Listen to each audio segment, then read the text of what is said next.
नमस्कार मित्रांनो, मी वैद्य सागरगड.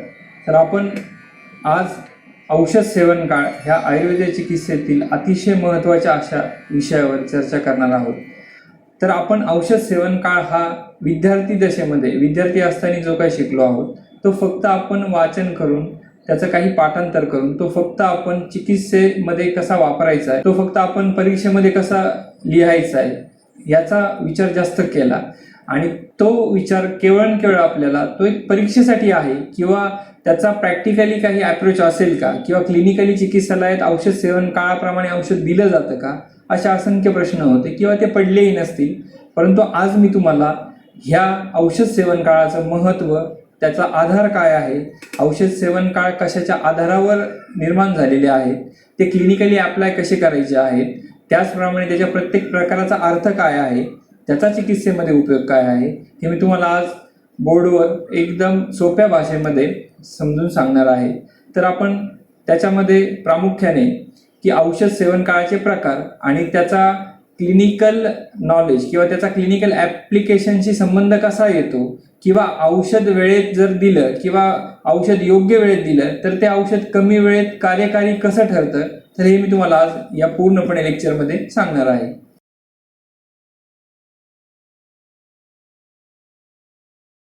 नमस्कार मित्रांनो, मी वैद्य सागरगड. आपण आज आयुर्वेदातल्या अतिशय महत्त्वाच्या विषयावर चर्चा करणार आहोत. तो विषय म्हणजे औषध सेवन काळ.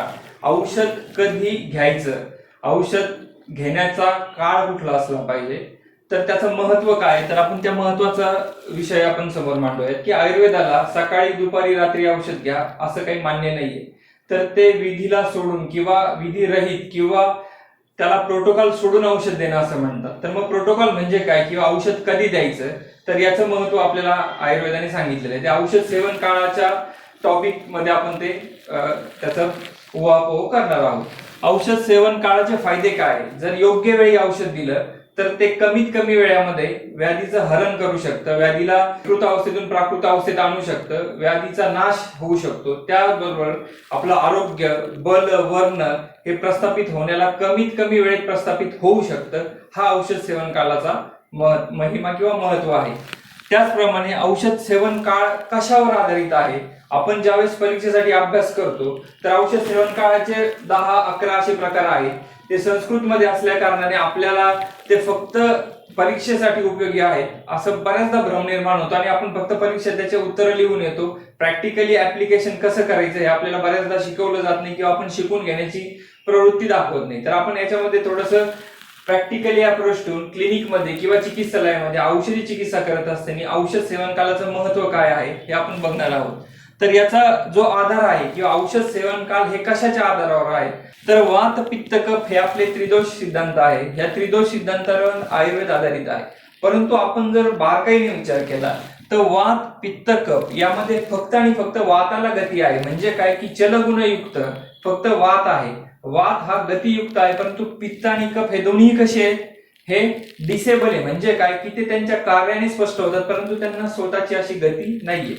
मग आपण जर पंचभौतिक सिद्धांताचा विचार केला, त्याच्यामध्ये महत्वाचा एक सिद्धांत असा आहे की भरण, पोषण आणि उत्सर्जन.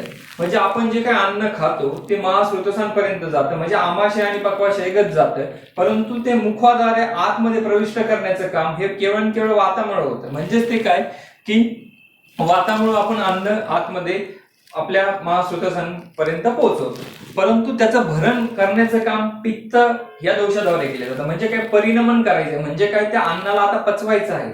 हे पचन पाचक पित्ताद्वारे घडवून आणलं जातं. त्याला अग्नी असं म्हटली, अशी संज्ञा गृहिणीच्या ठिकाणी दिली. ही अग्नी संज्ञा जरी पित्ताच्या अनुसरून असली तरी त्या पित्ताचं संदूषण करणं, त्या अग्नीचं संदूषण करणं किंवा अग्नीला तो फायर पेटवणं किंवा ते फायर ऍक्टिव्हेट करणं हे काम वाताचं आहे. आपण जर पूर्वीच्या काळी बघितलं तर पूर्वीच्या काळी चूल ही बऱ्याचदा अन्न तयार करण्यासाठी, आहार तयार करण्यासाठी वापरली जायची.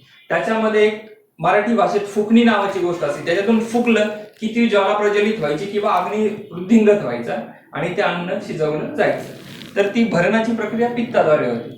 पोषण ही जी काही गोष्ट आहे ही कफाद्वारे होते. आपण आयुर्वेद सिद्धांतात बघितलं की प्राकृत श्लेष्मा किंवा प्राकृत कफ हा प्राकृत धातू असतो, शरीराचा बल असतो. म्हणून जर तो बल असेल परंतु हे पोषण घडण्याकरता धातूंपर्यंत आहार रस पोहोचण्याचं काम वाताद्वारेच केले जातं. म्हणजेच काय की औषध सेवन कालाचं आपण जर ज्ञान घेत असू किंवा औषध सेवन काल आपल्याला समजून घ्यायचा असेल तर तो केवळ आणि केवळ वात या दोषाच्या आधारावर समजून घेतला तर आपल्याला वाताच्याच अनुसरून किंवा वाताच्याच आधारित दोषांवर किंवा वाताच्या आधारितच प्रकारांवर औषध सेवनाचे काळ का सांगितले तर आपल्याला अवलंबक कफ हा काळ का नाही सांगितला किंवा आलोचक पित्त हा औषध सेवनाचा काळ का सांगितला नाही तर केवळ वात ह्या गोष्टीला किंवा वात ह्या दोषाला गती आहे, या गतीला अनुसरून फक्त आपल्याला औषध सेवन काळाचं महत्व किंवा त्याचा आधार आपल्याला समजून घ्यायचा आहे. त्याच नंतर आपण धारणीय आणि अधारणीय वेग बघितले. वेग शब्द वापरला, वेग शब्द आला की त्याला गती हा शब्द आपण समजून घेतला पाहिजे. तर परत एकदा आपण इथं वाताचं महात्म्य बघत आहोत की वात आणि गती आणि वेग ह्या सगळ्या टर्मिनॉलॉजी किंवा ह्या सगळ्या टर्म्स आहेत ह्या वाताला अनुसरून आहे. आपण शुदा वेग म्हणतो, मूत्र वेग म्हणतो, त्याच्यानंतर मल प्रवृत्ती म्हणतो, मल वेग म्हणतो. हा वेग काय आहे? हा वेग म्हणजे काय? गती आहे. ती गती कोण प्रदान करतं? मल उत्सर्जनाचं काम केलं जातं, हे केवळ वातामुळे केलं जातं. त्याच्यानंतर दोष धातू मल हे देहाचे काय आहेत? मूलस्थान सांगितले किंवा देह कशावर आधारित आहे तर दोष धातू आणि मल. परंतु दोष हे गतियुक्त आहे, ह्या दोषांमध्ये एकमेव वात हा गतियुक्त आहे. धातू हे गतियुक्त आहे परंतु त्यांना ती गती वातामुळे रसाचा पोषक अंश हा रसाकडून रसापर्यंत पोहोचण्यासाठी वातच कारणीभूत असतो. त्याच्यानंतर रसाकडून रक्ताचा सारांश जाण्याकरता रक्त धातूकडे वात हा एकमेव कारणीभूत असतो. मलांना स्वतःची गती नसली तरी मल उत्सर्जनाचं काम वातामुळेच केलं जातं. म्हणजेच आपल्याला ह्या सगळ्यातून काय समजतं की औषध सेवनाचा जो काय कालावधी आहे किंवा औषध सेवनाचा काळ आहे याचा आधार काय आहे तर याचा आधार त्रिदोषांपैकी वात दोष आहे.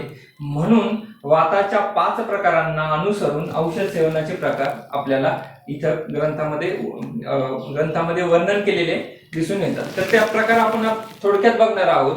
तर त्याच्यामध्ये जर त्याच्या प्रकारांचा विचार केला तर चरक, सुश्रुत आणि अष्टांग हृदयकारांनी 10 प्रकारचे औषध सेवन काळ सांगितलेले. हीच संख्या अष्टांग संग्रहकारांनी 11 अशी सांगितली. त्याच्यामध्ये निशी हा काळ अतिरिक्त सांगून ती संख्या 11 अशी झालेली आहे. शारंगधराचे 5च आहेत. परंतु आज आपण जर औषध सेवनाचं काळाचं महत्व बघत आहोत तर औषध सेवन काळाचं महत्व हे चिकित्सेच्या दृष्टिकोनातून महत्वाचं आहे. म्हणजेच काय क्लिनिकली अप्रोच आपल्याला याच्यातून शिकायचं आहे. त्याच्यामुळे क्लिनिक किंवा चिकित्सालयात औषध सेवन काळाचे महत्व काय आहे ते डे टू डे प्रॅक्टिस मध्ये आपण रुग्णामध्ये औषध सेवन काळाचं महत्व कसं आहे किंवा ते आपण अप्लाय कसे करायचे या क्लिनिकलच अप्रोचने किंवा क्लिनिकल त्याच्या महत्वाने आपण ते समजून घेण्याचा प्रयत्न करत आहोत. आता पहिला जो काही औषध सेवनाचा कालावधी आहे तो अभक्त असा आहे. अभक्त म्हणजे काय की सोपा आहे. भक्त म्हणजे जेवणे, अभक्त म्हणजे जेवण नाही केलेलं. म्हणजेच काय की सकाळी उपाशी पोटी औषध घेतलं जातं त्याला अभक्त औषध सेवन काळ असं म्हटलं जातं. का बरं उपाशी सकाळी औषध घ्यायचं तर सकाळी उपाशी औषध घेण्याचे फायदे असे आहेत की ज्या वेळेस सकाळी आपण झोपेतून उठतो त्यावेळेस आपली मलप्रवृत्ती झालेली असते, आमाशय पक्वाशय रिक्त असतात. त्यावेळेस आमाशयामध्ये पक्वाशयामध्ये आहार पचवण्यासाठी आहार शिल्लक नसतो, स्रोतस रिक्त असल्या कारणाने आपण जे काय औषध त्याला पेशंटला रुग्णाला देणार आहोत तर ते औषध त्याच्या ताकदीनिशी म्हणजेच काय पूर्णपणे बलाने ते शरीरामध्ये पचवलं जातं, त्याच्या पूर्णपणे बलाचा उपयोग केला जातो आणि ते शरीराला शरीर उपयोगी असं औषध उपयोगी ठरतं.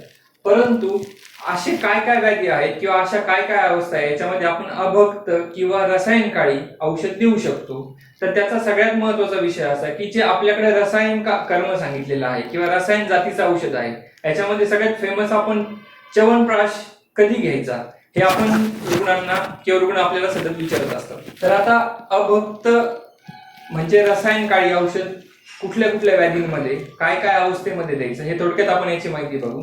जे काही शोधनोत्तर रसायन औषध द्यायचे, रसायन औषध म्हणजे काय जे धातूंचा परिपोषण काळ धातूंचं पोषण करणार आहे असं जे औषध आहे हे आपल्याला रसायन काळी दिलं जातं.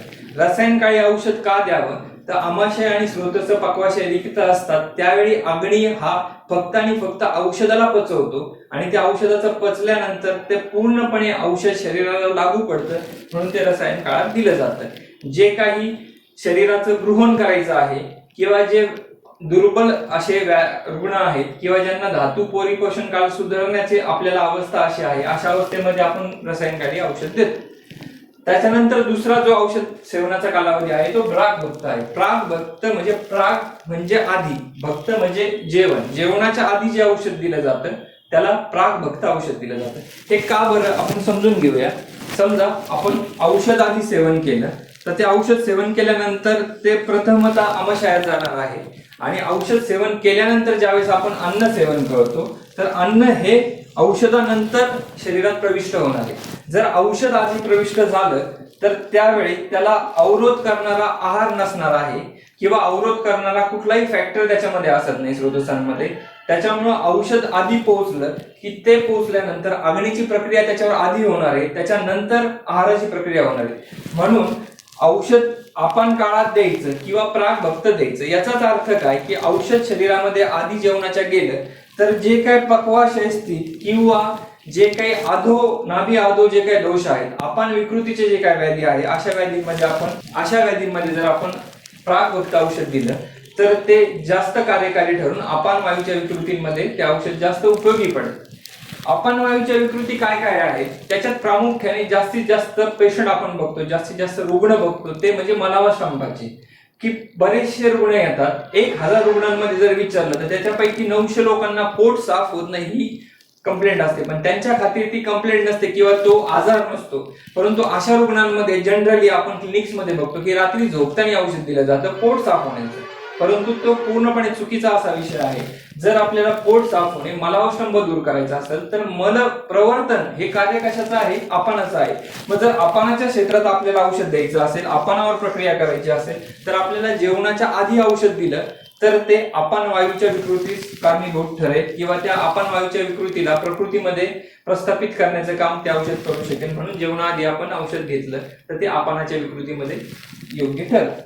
त्याच्यानंतर मध्यभक्त हा एक औषध सेवनाचा एक कालावधी आहे. मध्यभक्त म्हणजे त्याचा अर्थ त्याच्यातच आहे, मध्य म्हणजे मध्ये, भक्त म्हणजे जेवण, जेवणाच्या मध्ये औषध द्यायचं आहे.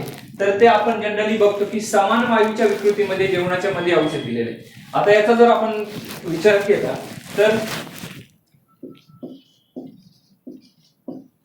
जेवण आपण घेतलेलं आहे, निम्म जेवण झालेलं आहे, त्या निम्म्या जेवणानंतर हे आपलं निम्म जेवण झाले, त्या निम्म्या जेवणानंतर आपण औषध सेवन करत आहोत.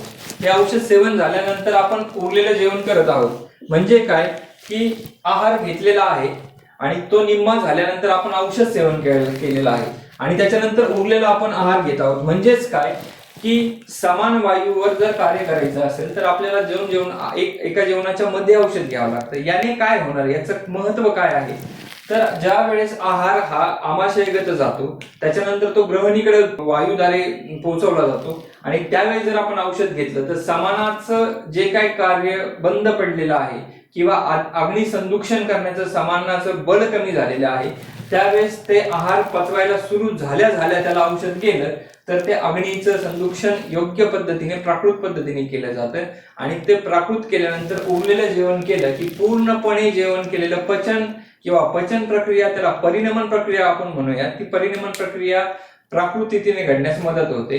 तर ज्या ज्या व्याधींमध्ये अग्नीवर कार्य करायचं आहे, अग्नी मांद्य आहे,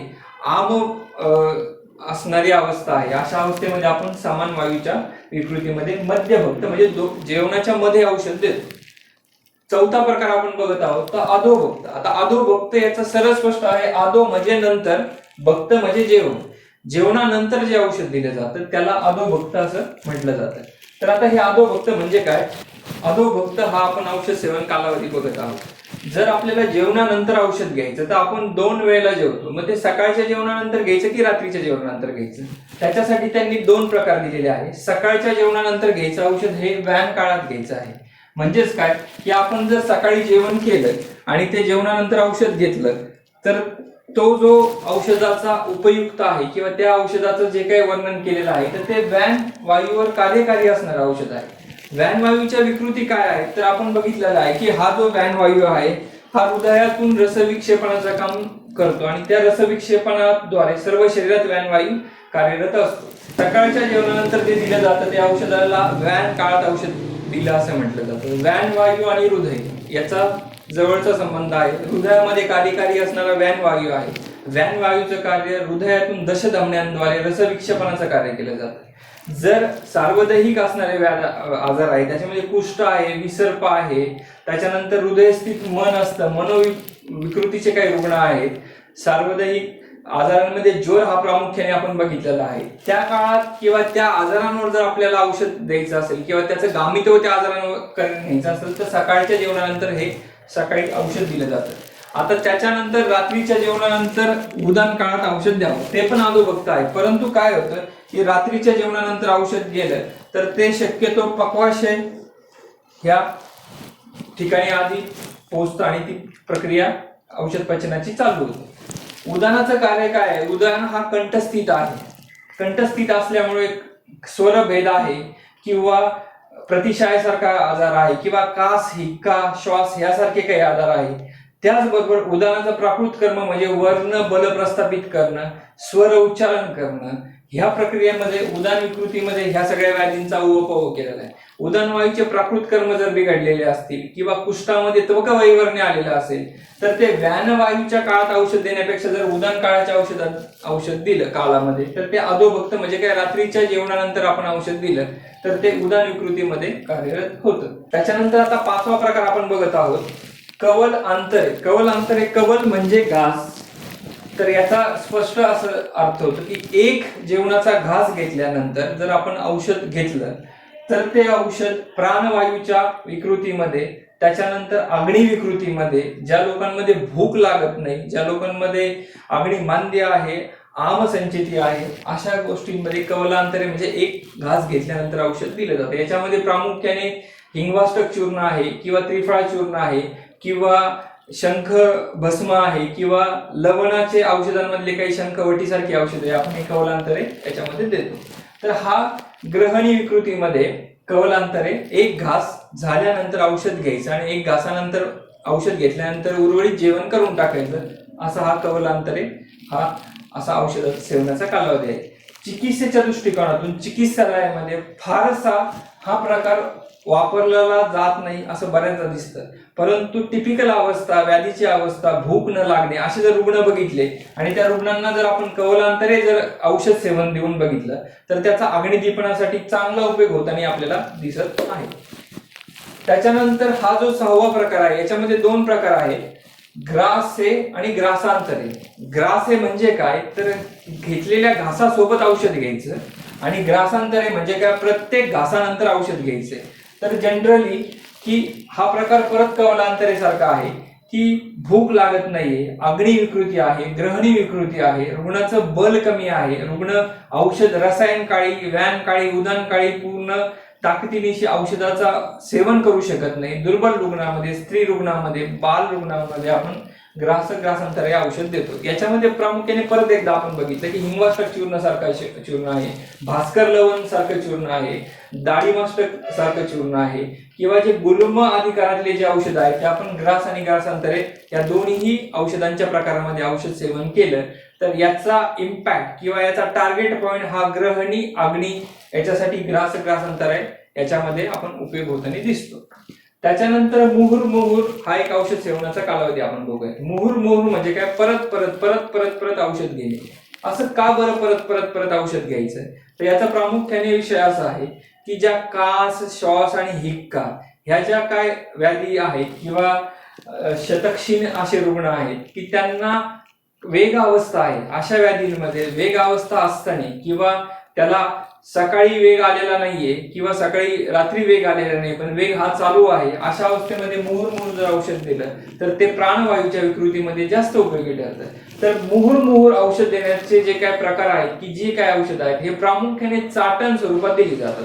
चाटण स्वरूपात म्हणजे काय, मध ह्या अनुपानामध्ये दिलेलं औषध हे एकत्रित करायचं, त्याच्यातून त्याचं चाटण दिलं तर ते मुहुर्मुहुर असं औषध दिलं जातं. परंतु मधासोबतच मुहुर्मुहुर चाटण द्यावं असं काही नाही.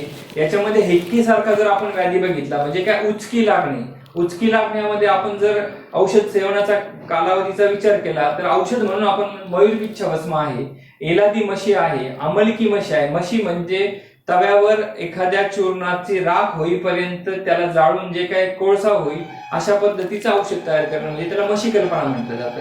ही आत्यंतिक वृक्ष अशी कल्पना असते. वृक्ष औषध आतमध्ये गेलं, जर कफाचा अवरोध असेल तर त्या कफाचं शोषण होऊन त्या मुहुर्मुहुर औषध सेवनाच्या कालामुळे जो अवरोध निर्माण झालेला आहे तो अवरोध नष्ट होतो आणि हिक्का प्रशमन केलं जातं, श्वासाचा वेग प्रशमन केला जातो आणि कासही याच्यामध्ये थांबला जातो. असं आपण या मुहुर्मुहुर औषध सेवनाच्या कालावधीमध्ये उपयोग होतो आणि आपण बघत आहोत. त्याच्यानंतर सभक्त हा एक कालावधी आहे औषध. त्याच्यानंतर एक सामुद्गल हा एक औषधाचा आपण औषध सेवन कालाचा एक विचार करूया. सामुद्गल म्हणजे काय? सकाळचं जेवण झालेलं आहे आणि रात्रीच्या जेवणाच्या मध्ये सकाळचं जेवण पचन झाल्यानंतर साधारणतः दुपारी किंवा मध्यान्हाच्या काळामध्ये जे औषध दिलं जातं त्याला सामुद्गल प्रकाराचं औषध म्हटलं जातं.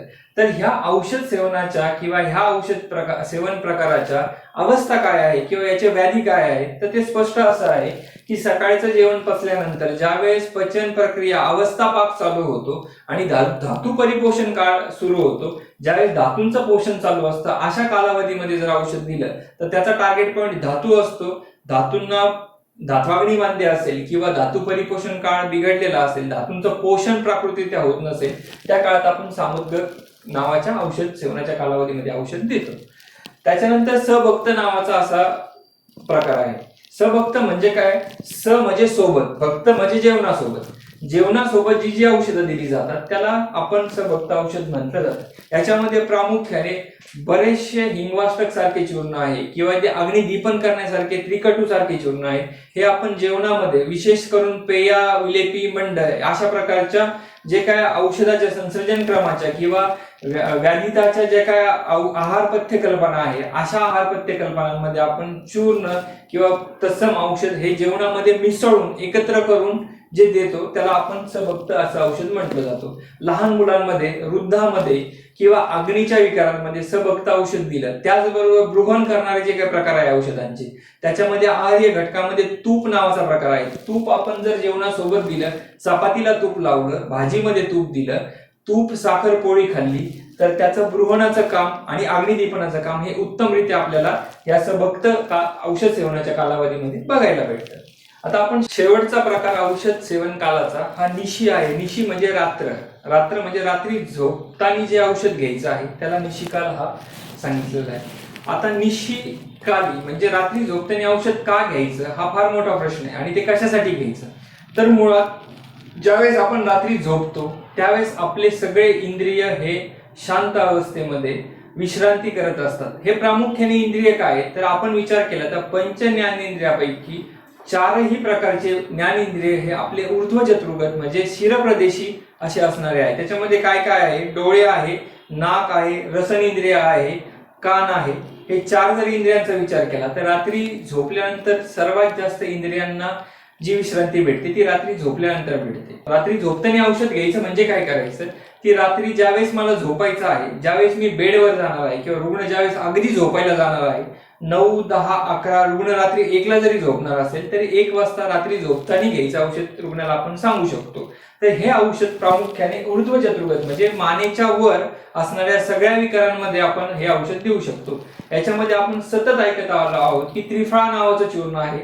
ते जर मध आणि तूप याच्या व्यत्यसात म्हणजे असम प्रमाणात जर आपण रात्री झोपताना दिलं तर ते नेत्रकर असतं म्हणजे नेत्राला हितकारक असतं. तर बरेचसे रुग्ण आपल्याकडे डोळ्याचा नंबर मला कमी करायचा आहे म्हणून आपल्याकडे येतात. तर आपण त्यांना निशिकाळी म्हणजे रात्री झोपताना जर औषध दिलं तर ते इंद्रियांवर कार्यकारी ठरतं आणि इंद्रियाचे असंख्य विकार ह्या निशिकाळी औषध म्हणजे रात्री झोपताना घेणाऱ्या औषधाने जास्त उपयुक्त ठरलेले दिसतात. त्याचसोबत जे काही मनवह स्रोतस्याच्या विकृती आहे म्हणजे काय, अनिद्रा. अनिद्रा नावाचा प्रकार आहे. हा आत्ताच्या जे काय लाईफस्टाईल मध्ये लोकांमध्ये अतिशय जास्त अनिद्रेचे रुग्ण सापडत आहेत. मला झोपच येत नाही. पण झोप येत नाही याचाच अर्थ इंद्रियांना विश्रांती मिळालेली नाही, इंद्रिय ग्लान झालेले नाही, इंद्रिय थकलेले नाहीये. तर यावेळी आपल्याला मनाचा चंचल गुणधर्म वाढलेला आहे आणि तो मनाच्या चंचल गुणधर्माला, चलगुणाला आपल्याला थांबवायचं आहे, त्याला स्थिरीकरण करायचं आहे. म्हणजेच काय की वात प्रकोपित झालेला आहे, कफाचं प्रस्थापन करायचं आहे किंवा कफाचे गुणधर्म वाढवायचे. तर रात्री झोपताना शिरोअभ्यंग केला किंवा त्याला म्हशीचं दूध नावाचा एक प्रकार आहे की जर अतिशय गुरु असं जर औषध सेवन दिलं, दूध आहार्य सेवन दिलं, किंवा अश्वगंधारिष्ठ सारखं औषध आहे किंवा जटामांशी फांड सारखं औषध आहे, हे जर रात्री झोपताना दिलं तर त्याचा अनिद्रेचा त्रास हा प्रामुख्याने कमी होताना दिसतो. म्हणजेच काय की रात्री झोपताना दिलेलं औषध हे ऊर्ध्व जत्रुगत किंवा ऊर्ध्व जत्रुगत व्याधींमध्ये किंवा ऊर्ध्व जत्रुगत अवयवांमध्ये उपयुक्त होताना दिसतं. याचा जो विषय आहे आपण हा थोडक्यात मांडलेला आहे. याचा जो काही चिकित्सालयात उपयोग आहे हा खूप ब्रॉड स्पेक्ट्रम असा आहे. तर थोडक्यात ही माहिती तुमच्यापर्यंत पोहोचली असेल अशी मी आशा करतो. तर याच्यामध्ये आपण एक सुरुवातीला काही केस टेकिंग किंवा काही रुग्ण आपण चिकित्सालयात जे काही बघितलेले आहेत त्याच्यामध्ये आपण औषध सेवन काळ योग्य वापरून किंवा योग्य काळी औषध देऊन कमीत कमी वेळेमध्ये कसं आपण त्या रुग्णांना उपशय देऊ शकलेलो आहे, त्यांना कमीत कमी वेळेत बरं कसं करू शकलेलो आहे हे आपण याच्यात बघणार आहोत. की हा एक अबक असा किंवा XYZ रुग्ण आहे, वय वर्ष 19 आहे. रुग्णाला 3 ते 4 महिन्यापासून उभयपाद म्हणजे दोन्ही पायांवर त्वक वैवर्ण्य झालेला आहे. त्वक वैवर्ण्य म्हणजे काय की त्या रुग्णाला घोट्यापासून किंवा गुल्फसंधीच्या खाली पायावर सूज आली, तिथं पोळ्या आल्या, पिटिका आल्या, त्याच्यानंतर त्या पिटिकेतून स्राव येऊ लागला, पूय संचती व्हायला लागली आणि तिथं त्वक वैवर्ण्य झालं. त्वक वैवर्ण्य म्हणजे काय की प्राकृत त्वचेचं स्वरूप नष्ट होऊन कृष्णाती वपू म्हणजे काय की त्वचा सडल्यासारखी दिसणे, तिथं नायटा उत्पन्न होणे, तिथं खाज येणे, तिथं जास्त दाह होणे म्हणजे आग होणे, हे सगळे लक्षणं रुग्णामध्ये आपण बघितले किंवा रुग्णाला जाणवू लागले. त्याच्यानंतर ह्या सगळ्या पिटिका आहे त्याच्या सर्वांगावर यायला लागल्या. सर्वांगावर यायला लागल्यानंतर रुग्णाने डॉक्टरांकडे चिकित्सा घेतली पण त्याला उपशय भेटला नाही म्हणून तो आयुर्वेद चिकित्सेसाठी आपल्याकडे आला होता. तर याच्यामध्ये पूर्णपणे केस हिस्ट्री घेतल्यानंतर असं लक्षात आलं की हा एक कुष्ठाचा प्रकार आहे. कुष्ठाच्या प्रकारामध्ये आपण जर विचार केला तर त्वक, मांस, लसिका, रक्त आणि त्रिदोष हे सप्त काय असतात की दुष्य संग्रह असतात. तर आता या रुग्णामध्ये निदान झाल्यानंतर हेतूंचा विचार करून झाल्यानंतर औषधी चिकित्सा आपल्याला द्यायची आहे. तर याच्या औषधांची उपाययोजना करताना हा जर रुग्ण त्वक वैवर्ण्याचा असेल आणि त्याचं उत्पत्ती स्थान दोन्ही पाय असतील तर याच्यामध्ये प्रामुख्याने औषध कसं आपण कुठल्या वेळेला दिलं पाहिजे याचा आपण विचार करणार आहोत. तर मित्रांनो, त्वचेचा विचार केला तर त्वचा हा आपल्या शरीरावर असणारा सर्वात मोठा असा अवयव आहे. आपण आतापर्यंत बघितलेला आहे की आपण फक्त आभ्यंतर चिकित्सा देऊन औषध सेवन काळाचा विचार केला. औषध हे बाह्य मार्गाने पण दिलं जातं. म्हणजेच काय की शरीराला अभ्यंग करणं, तेलाचा अभ्यंग करणं, शरीरावर लेप लावणं हे देखील औषध सेवन किंवा औषध देण्याचे मार्ग असू शकतात. परंतु आपण जर त्वक वैवर्ण्याचा विचार केला, पिटिकेचा विचार केला, दोन्ही पायांवर आलेल्या कुष्ठासारख्या लक्षणांचा विचार केला तर आपण जे आयुर्वेदाच्या सिद्धांतात शिकलेलो आहोत की नाभीच्या आधो किंवा नाभीच्या खाली काय आहे तर वात आहे. ओके, त्यातली त्यात कुठल्या वाताचा प्रकार आहे तर तो आहे आपण वायूचं ते क्षेत्र आहे. पण 3 कप्पे शरीराचे केले तर त्याच्यापैकी वाताच्या ठिकाणी उद्भवलेले लक्षणं आहेत आणि तो काय आहे की त्वकदृष्टी आहे. त्वक ही सार्वदैहिक आहे. त्याच्यामुळे जर सार्वदैहिक आपल्याला दोषांवर किंवा दुष्यांवर जर कार्य करायचं असेल तर आपला औषध सेवनाचा कालावधी काय असला पाहिजे, हा सकाळच्या जेवणानंतर असला पाहिजे. म्हणजे कुठला, व्यान काळात असला पाहिजे. म्हणजे काय, अधोभक्त काळी जर आपण औषध दिलं तर ह्या रुग्णामध्ये आपण सूक्ष्म त्रिफळा नावाचं औषध आहे, आरोग्यवर्धनी नावाचं औषध आहे, गंधक रसायन नावाचं औषध आहे, त्याचप्रमाणे अमृतादी गुळ नावाचं औषध आहे. हे आपण सकाळच्या जेवणानंतर तसेच रात्रीच्या जेवणानंतर पण दिले. आता सकाळच्या जेवणानंतरचा विषय जर घेतला तर तो व्यान वायूचा काळ आहे आणि रात्रीच्या जेवणानंतरचा विषय घेतला तर तो उदन वायूचा काळ आहे. आपण बघत आहोत की सार्वदैहिक लक्षणं आहेत. जरी पायापासून सुरू झाले तरी सार्वदैहिक पिटिका आहे आणि आपण उदन काळात का बरं औषध देतो तर शरीराचा बल, वर्ण किंवा त्वचेचं आरोग्य हे उदन वायूद्वारे किंवा उदनाच्या कार्यावर उपस्थित किंवा आधारित असतं. त्याच्यामुळं आपण व्यान काळातही औषध दिलं, त्याने सार्वदैहिक दोषांवर कार्य केलं आणि त्वचेचं प्राकृतत्व प्रस्थापित करण्यासाठी आपण त्याला रात्रीच्या जेवणानंतर पण औषध दिलं. तर तेच औषध एकच आहे, गुटीवटी एकच आहे, परंतु ती सकाळी व्यान काळात जर दिली तर ती हृदयात जाऊन रसाद्वारे धातूंवर कार्य करेल आणि जर रात्री आपण जेवणानंतर औषध दिलं तर ते उदन वायूचं कार्य हे त्वचेवर असणाऱ्या विकृतीवर काम करेल. एकच औषध 2 वेगवेगळ्या पद्धतींच्या वाताच्या प्रकारावर किंवा औषध सेवनाच्या कालाच्या विविध 2 वेगळ्या पद्धतींवर अवलंबून जर आपण आधारित औषध दिलं तर दोन्ही प्रकारे आपण विकृतींना जिंकू शकतो. त्याचप्रमाणे ह्या रुग्णाला आपण स्थानिक लेप किंवा स्थानिक प्रतिसाधन किंवा स्थानिक ॲप्लिकेशन लोकल ॲप्लिकेशन करण्यासाठी मध आणि तूप ह्या दोन्ही गोष्टी एकत्र करून त्या पेटिकेवर त्या व्रणावर असं लावायला दिलेलं आहे. आता त्वक हा जो वैवरण्याचा प्रकार आहे, तर जसं आपण बघितलं की औषध हे फक्त अभ्यंतर न देता आपण बाह्यही औषध देतो. त्याच्यामुळं आपण मध आणि तूप प्रतिसारण करण्यासाठी लेप ह्या प्रकारामध्ये औषध आपण बाह्य उपचारांकरता रुग्णाला दिलेलं आहे. तर याच्यामध्ये आपण प्रामुख्याने बघितलं की व्यान आणि उदान काळात एकच औषध दिलं जातं, पण त्याच्या मागची कारणमीमांसा किंवा त्याचे टार्गेट पॉईंट किंवा त्याच्यापासून होणारा उपयोग हा विविध प्रकारे कसा होऊ शकतो हे आपण इथे बघितले. आता ही एक स्त्री रुग्ण आहे, वय वर्ष आहे 26 आणि त्या स्त्री रुग्णेचं जे काही प्रामुख्याने लक्षण आहे ते म्हणजे झोप येत नाही, मानसिक ताण असतो, रात्री झोपताना विचार येणं मनामध्ये थांबत नाही, सतत काहीतरी विचार येतो, एक विचार आला की त्याला जोडून जोडून असंख्य विचार येतात आणि मला झोप अजिबात येत नाही. रात्री 12, 1, 2, 3 वाजले तरी मला झोप येत नाही आणि दिवसा देखील मला रात्री झोप झाली नाही म्हणून कुठलाही मानसिक ताण नसतो, शारीरिक थकावट नसते, मानसिक थकावट नसते, पण मला झोप येण्यासाठी काहीतरी करायचंय. ह्या रुग्णाचा जर आपण इतिहास बघितला आणि त्याचं हेतू सेवन बघितलं तर प्रचंड असणारा मानसिक ताण, मनासारखं आयुष्य न जगता येणं, शरीरामध्ये त्या मनाच्या विकृतीने घडणारे बदल, घरी असणारी कौटुंबिक कलहाची परिस्थिती, याच्यामुळे त्या स्त्रीमध्ये रसवह स्रोतस आणि मनवह स्रोतसाची विकृती झालेली आहे. अशा रुग्णेमध्ये आपल्याला औषध सेवन कालावधीचा महत्त्व काय आहे हे आपण जाणून घेणार आहोत. औषधी चिकित्सा काय आहे हे आपल्याला समजू शकतं, पण जर मनवह स्रोतसावर औषध कार्यकारी ठरणार असेल तर ते आपण कधी द्यायचं. तर आपण जर मनाचा विचार केला तर मन हे काय आहे की मनाचे 2 प्रमुख स्थानं सांगितलेले आहेत. तर ते एक हृदय आणि मस्तिष्क या 2 ठिकाणी मन स्थित असतं. जर आपण विचार केला की समोरून वाहक आला किंवा समोरून संकट आलं तर हृदयामध्ये धडधड का चालू होते, तर हृदयात धडधड याच्या कारणाने चालू होते की भय ही गोष्ट मनाद्वारे हृदयापर्यंत पोहोचवली जाते आणि हृदयामध्ये वातप्रकोप होऊन हृदयाचे स्पंदन वाढली जातात. म्हणजेच काय, मनाचा, भयाचा आणि हृदयाचा संबंध आहे. परंतु हृदयाचा संबंध जर आपण बघितला तर आपण व्यान काळात दिलेलं औषध हे हृदयातून रसविक्षेपणाद्वारे सर्व शरीरभर संचार करणारा असं औषध आहे. पण आपल्याला सार्वदैहिक दोषांवर काम करायचं आहे की नाही, तर आपल्याला हृदयस्थित असणारं मन आहे त्या मनावर जर कार्य करणारा असेल आणि ते जर व्यानवायूच्या कालावधीमध्ये जर आपण औषध सेवनाचा जर कालावधी चॉईस केला किंवा त्या काळात औषध दिलं तर ते हृदयस्थित मनावर काम करणार आहे. हा एक प्रकार झाला. त्याच्यानंतर आपण विचार केला की निशी किंवा रात्री झोपताना जे औषध द्यायचं आहे ते मनोवह स्रोतसाच्या विकृतीमध्ये किंवा इंद्रियांवर कार्य करणारं असं औषध आहे. ते जर दिलं तर त्या स्त्री रुग्णामध्ये आपण ब्राह्मी नावाची वनस्पती आहे त्याच्यापासून ब्राह्मी वटी आपण औषध दिलं. त्याच्यानंतर सारस्वताविष्ट सारखं औषध आहे हे रात्री झोपताना दिलं. आहारीय द्रव्यांमध्ये दूध सेवन करायला सांगितलं, मधुर रसाचं सेवन करायला सांगितलं. त्याच्यानंतर स्थानिक चिकित्सा म्हणून आपण शिरोअभ्यंग दिला. हा देखील कफ प्रस्थापित करणं किंवा वाताचा क्षय नष्ट करणारा असं औषध दिलं. आणि त्याचसोबत इतर औषधांचा जर विचार केला तर जटामांसी फांड सारखी औषधं आहेत.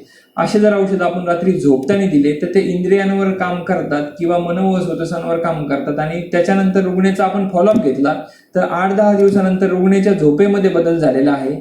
तिची झोप पहिल्यापेक्षा 50% सुधारलेली आहे आणि ती पुढच्या चिकित्सेकडे आल्यानंतर ह्याच औषधांमध्ये आपण यथापूर्व चिकित्सा केल्यानंतर 20 ते 25 दिवसामध्ये रुग्णाला 90 ते 100% पर्यंत उपशय मिळालेला आहे. आता एक महत्वाचा औषध सेवनाचा कालावधी आहे तो म्हणजे रसायन सेवन. हल्ली आपण बघितलेला आहे की कोविड हा सगळ्या जगावर राज्य करीत आहे. कोविड झाल्यानंतर पोस्ट कोविड ट्रीटमेंटसाठी किंवा पोस्ट कोविड मेंटेनन्ससाठी बरेचसे रुग्ण चिकित्सालयात येताना बघितले. तर कोविड हा जरी प्राणवायू स्रोतसाचा व्याधी असला, आगंतुक ज्वर असला, तरी त्यामध्ये रुग्णाचं बल हे पूर्णपणे कोविडने खाऊन टाकलेलं आहे. रुग्ण हा एकदम अल्प बलाचा असा झालेला आहे, प्राण व स्रोतसाचं विकृती झालेली आहे. अशा अवस्थेमध्ये जर आपण रुग्णाची सामनिरामावस्था बघितली आणि त्याच्यानुसार जर आपण रसायनकाळी औषध दिलं, च्यवनप्राश सारखं औषध आहे किंवा इतरही सितोपालादी सारखं औषध आहे, श्वासकुटार सारखं औषध आहे, लक्ष्मी विलास आहे, अगस्तीप्राश आहे, अशा औषधं जर आपण उपाशीपोटी दिले तर ते शरीरामध्ये धातू परिपोषण करण्यामध्ये अग्रगण्य ठरणारी अशी औषधं आहे. त्याचप्रमाणे चिकित्सालयामध्ये आपण जे काही पंचकर्म करतो, ह्या पंचकर्मानंतर शोधन झाल्यानंतर स्रोतस हे रिक्त होतात. स्रोतस ही मलाने जे काही व्यापलेली असतात तो मल बाहेर पडलेला असतो. अशा कालावधीमध्ये जर रुग्णाला आपण रसायन चिकित्सेचा अवलंब केला तर धातू पण स्वच्छ झालेले असतात, स्रोतसही स्वच्छ झालेले असतात. रसायनकाळी जर रसायन औषधांची आपण उपाययोजना केली तर धातूंचं स्वास्थ्य, धातूंचा जो काही प्राकृत कर्म आहे किंवा धातू प्रस्थापित करणं हे रसायनकाळी औषध दिल्याने अतिशय चांगलं उपयुक्त ठरलं जातं. हे आपण चिकित्सालयात अनेक रुग्णांमध्ये होताना बघितलेलं आहे.